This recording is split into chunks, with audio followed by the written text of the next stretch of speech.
Welcome back to Nothing Really Matters. I'm your host, Celine.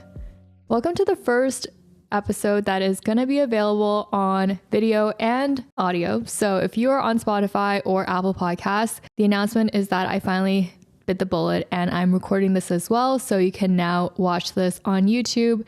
I'll have the link in the podcast description if that's where you're coming from.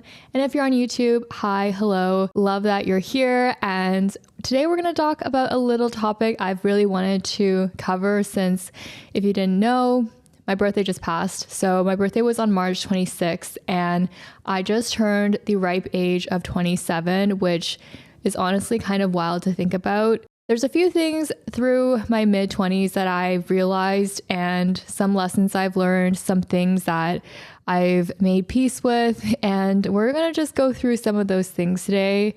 First off, what do you guys think about the age 27? I feel like on one hand, I can't decide if it's closer to 30 or not. Mathematically speaking, it is literally in between, but also when I was 26, I rounded down and I still said that I'm in my mid-20s. But now I feel like it is very much on the cusp of my late 20s, and that definitely made me feel some type of way as I was approaching my birthday. By the way, my birthday was very low key. It was a Tuesday, so I feel that weekday birthdays kind of just don't hit the same. Not that I usually go all out anyways. That's one of the things I feel like as the years progress, where birthdays are kind of almost like another day, and it's not meant to sound, I don't know, kind of depressing, but it is like another year. But on the other hand, I do like birthdays because it's like a holiday for yourself. You know, we all celebrate other holidays like New Year's or Christmas for some of us, or Easter, as it's going to be Easter as I'm recording this very soon. You know, there's major holidays that get celebrated culturally, but then for your own little day, I look at that as your birthday. It's like your own personal holiday. We ended up going to have brunch at this like rooftop-ish restaurant. It's not a rooftop, but it's very high in Toronto. I honestly forgot the name of it already. It's in the Well if you're in Toronto, and basically it had opened up whenever the Well opened, I think, but the brunch menu had just started being served as of a few weeks ago. Highly recommend. So that's what Trevor booked, and we went there for a little brunch before the week of my birthday, and then we just had some cake, you know, nothing too crazy. So what are some of the things that I kind of have noticed as I enter my late-ish 20s? Kind of related to how, you know, my birthday was spent. There's such a strong appreciation within me right now for being at home for multiple reasons, but I feel like when I was younger, the idea of like going out and stuff came up. I was always for that, like who wanted to be at home. There were definitely times in my life where it felt like not going out or like being at home was lame or boring because everyone's out. So the ones that aren't out are the ones that have no plans, therefore are boring and losers or whatever. And there was just like some sort of association, especially at a certain age, your early 20s or like, you know, that 19, 20 age range. I'm in Canada, if you don't know, so the drinking age starts at 19, but I mean, some of us started a little bit before that, and that was like the time when it's so exciting to go out because you've just finally been able to start doing that, and it seems like the cool thing to be partying and stuff. But on the days that I didn't have plans or come around to a Friday that there wasn't anything on my schedule, it felt weird that I wasn't out. Something also changes, I think, when you start paying rent, because that money is leaving your bank account no matter what every month. So therefore, the roof over your head and, you know, all the utilities at home, all the food in your fridge, all those things that you've already paid for kind of feel like they're free compared to when you're having to go outside and then pay for that whole experience. You know what I mean? So that's another aspect of it. There's just such a strong appreciation, I feel like, when I think of what could I be doing?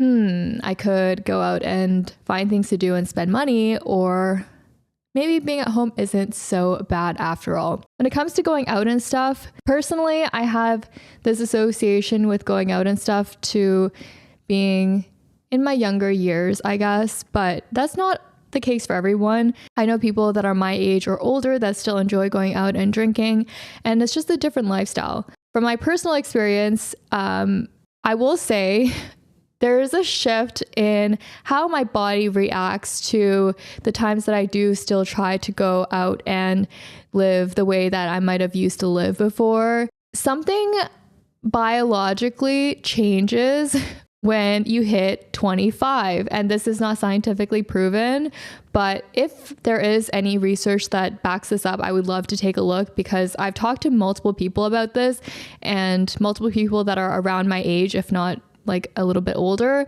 and it seems so common that for some reason, once 25 hits, our bodies just can't keep up the ways that it used to. And these are people that I talk to who have kind of gone through like a similar path as I have, where it was all good and fun. I remember days we would be out, I'd get home at like 6 a.m., take a 1 to 2 hour nap, and then wake up and go to my shift. You know, work 6 to 8 hours and then get home and then go to sleep. And it was a piece of cake. There is absolutely no way in hell that I would be able to do that at the age of 27. Even last year, probably, like something just changes. And even when I go out to have a few drinks now, I've talked in my vlogs about just my relationship with drinking now and how that's changed over time. But I try not to have multiple drinks or like try not to get to a point of being drunk. But even in the times that I might have a special occasion and I just let myself have a few more, my body hates me afterwards. And again, I can't say there's scientific evidence to prove that something actually changed when I hit 25 years old, but anecdotally, I have asked multiple people and it seems like a shared sentiment. So that's definitely a very noticeable change as I continue to age. And I'm okay with that because my lifestyle is obviously very different. And now that I have such an appreciation for being at home, I'm fine with not being able to handle as much alcohol for sure. Also, there's Netflix at home if you already have a subscription. There's entertainment. And I never really saw myself as a homebody, to be honest, but I can definitely say that I am now. I would say that this is overall probably partially related to my age and partially just my general outlook has shifted and lifestyle has shifted. So I'd love to know if any of you guys can relate, because sometimes it's like a little embarrassing that I actually can't hang like that anymore. We went out for St. Patrick's Day and I had a few drinks, literally 3 or 4 ciders, and I was dead the next day. Mind you, these were 3 to 4 ciders within the span of multiple hours. It was just very humbling to be reminded that neither my mind or my body are about that life anymore. Another noticeable habit / shift is I've had to catch myself saying the phrase, back in the day, back in my day, multiple times. I don't really know if I'm saying it ironically anymore. I think I used to say it ironically, but it's at a point now where I think I actually genuinely say it because it feels as though it's been such a long time since, things have been a certain way in my head. A couple examples of this is when I think about things that I've done in the past and how much things have changed. Like I used to be in the gym all the time. I don't think I was a gym rat, but I definitely had a very, very strict schedule and whole fitness health routine going on. And now obviously I have shifted my priorities. And so that's not the lifestyle I live, but I have caught myself saying in many instances, back in the day, I used to be in the gym 5 times a week. Back in the day, I used to bring all my gym gear to the office. And it's just funny because even though I'm still in my 20s, I speak as though I'm in my 50s or 60s or something. So there's little things like that, which I will remember and then kind of talk about nostalgically, if that's a word. I don't think that's a word. But another thing is going back to the going out aspect. I do remember back in the day when we went out, it was like this whole occasion, and the dress codes used to be very different. I will say that. I don't know if any of you guys can relate, but back then when we went out, heels were a thing. Okay. Can you imagine nowadays going out to like a club or something in full stilettos? That's just not a thing anymore, apparently. I mean, I learned that the hard way because there was not that long ago when we went out and I was like just noticing everybody's shoes were flat and had laces. So sneakers is what I'm referring to. And it was just very shocking.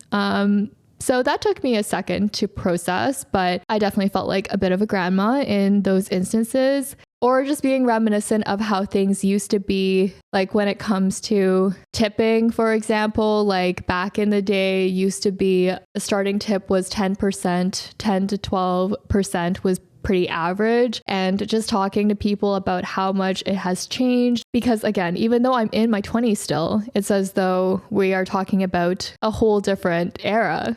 I guess in a way, a lot of things have changed. So I'll give myself that, because it's not like these things aren't noticeably different, but I do find it funny that when I think about it, it's like referring to a whole other, I don't know, a whole other era, a whole other part of my life. Honestly, sometimes it does feel like that, but then I have to snap myself back to reality. And that leads me into the next thing. What I realize is I am 27, but I'm also only 27 in the grand scheme of things. I do believe in, when people talk about living life to the fullest and also not knowing what tomorrow might bring. So in that case, I feel like I still try to focus on, what's in the moment and all that type of stuff that is so stereotypical for Gen Z. But also I feel like there's so much time potentially ahead. When we look at people in different career paths, there's several instances of people that don't fully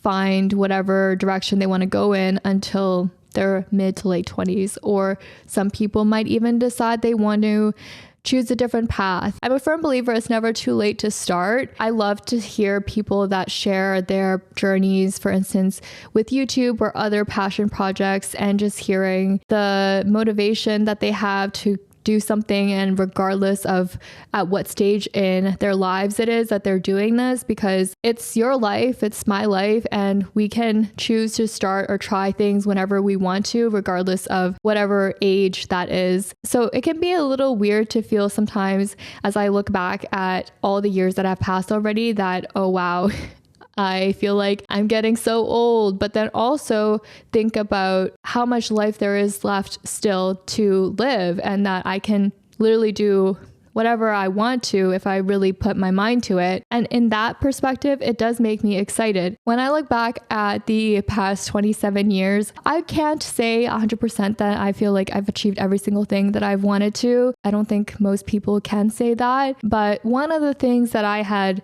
heard early on, let's just say, God forbid, something happens tomorrow. Can you look back at everything that you've done so far, the way that you live your life every day, and feel happy or satisfied or content with the way that life has been lived up until that point? I know it kind of feels counterintuitive to what I said earlier about how much time there is, left in the bigger picture. But at the same time, I found myself, especially in the last few years, thinking about being more intentional with every day, being more intentional with feeling good about the decisions I'm making, and that I'm doing things that I actually want to out of this life, because ultimately it could all end who knows when, but also there can be so much time ahead, and it can bring so many more beautiful adventures and beautiful experiences. There's nothing we can really control, is the other part that I've realized as I continue to grow up, is we can do so much to plan, and we can do so much to try to create a certain idea of our life, but there's ultimately so many things that are out of our control. And I've had to really start to learn how to let go of certain things, because if we expect that we can control everything, it becomes disappointing to realize you actually can't. And all that we can do is try our best and give our best efforts to towards the things that we want to focus on and the directions that we want to go. But like, you never know what might happen. Literally look at 2020, for example, so many things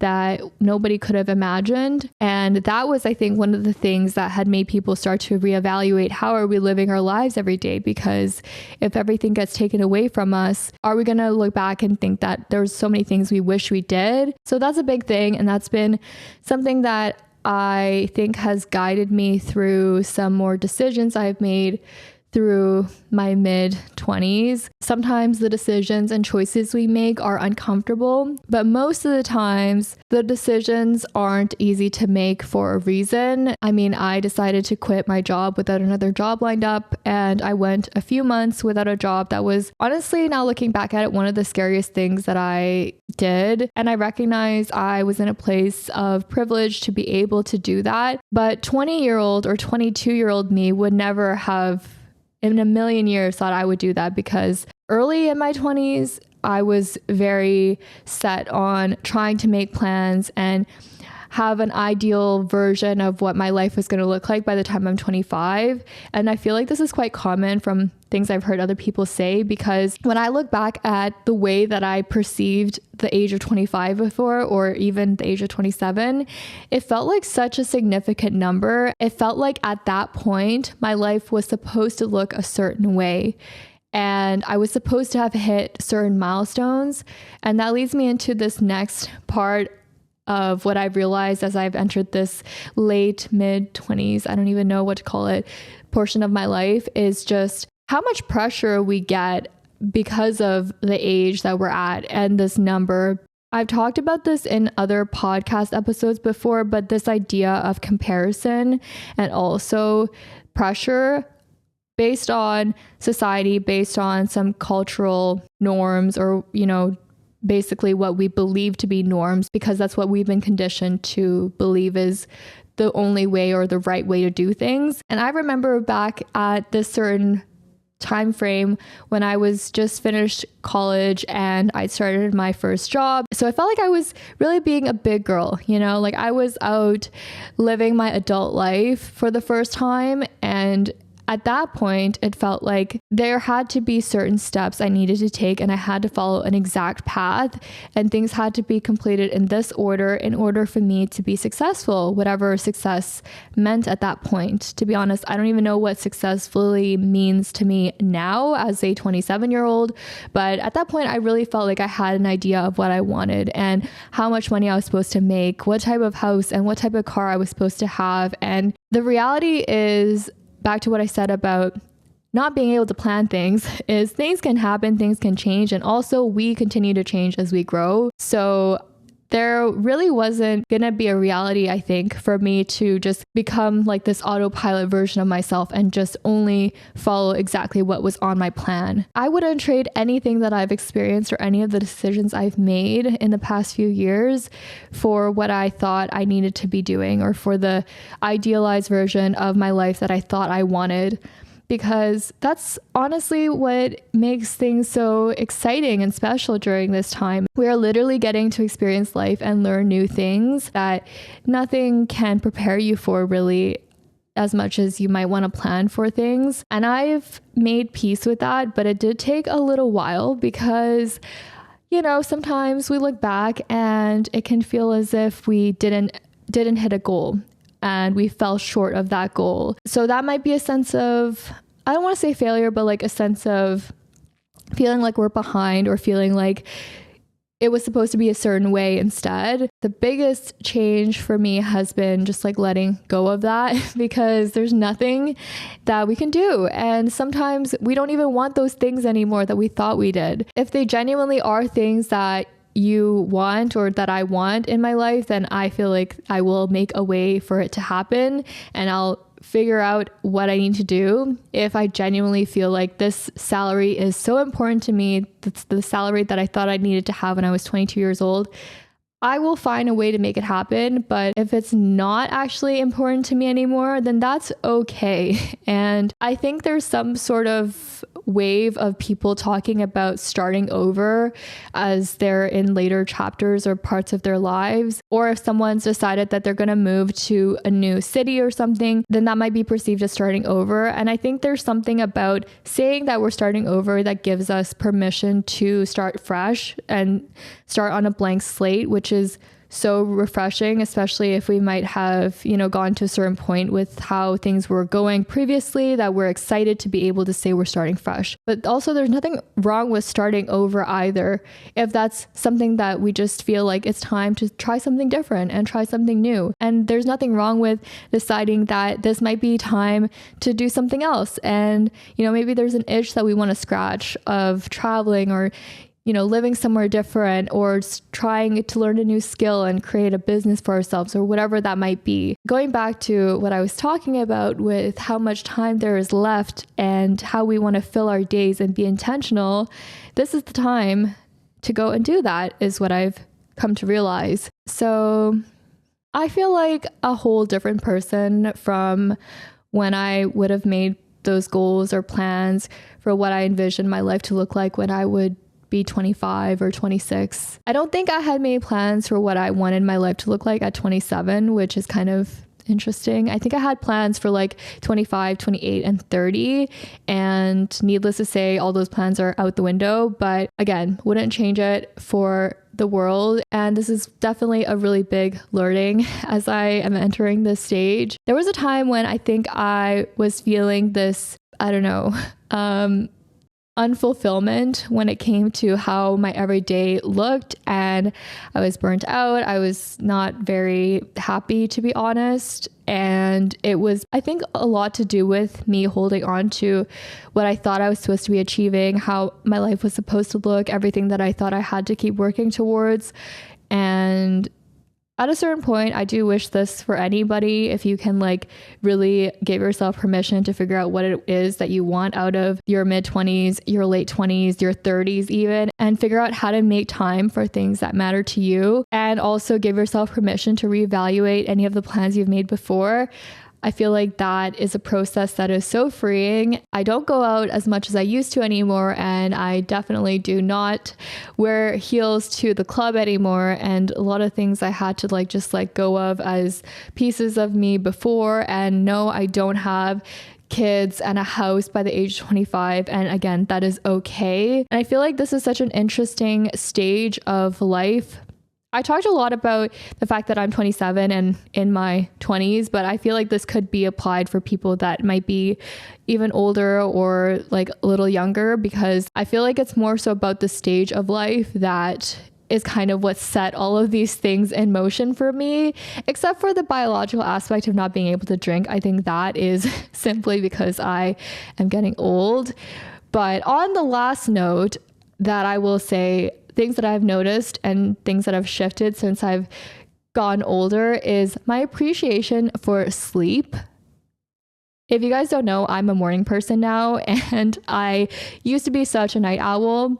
I'm not going to say that everybody, will eventually transition to being a morning person, because it is quite hard to do that, to be honest. But regardless of when I wake up or whatever, I feel so strongly about getting 8 hours of sleep now. Like I said, how I'd go out and then get home, take a nap, and then go to work. That never, ever could happen now for many reasons, but especially because I genuinely need 8 hours of sleep. I feel like my body is so resistant to getting out of bed if I don't hit that 8 hours. Before that, I was pulling all-nighters when I was in school and studying. I was just getting by with 6 hours of sleep. And there's a lot of scientific research behind this topic in particular, so you can go look at that. But sleep is very important. Sleep is important for your mood, your health, and I highly, highly advocate everybody trying to get 8 hours of sleep,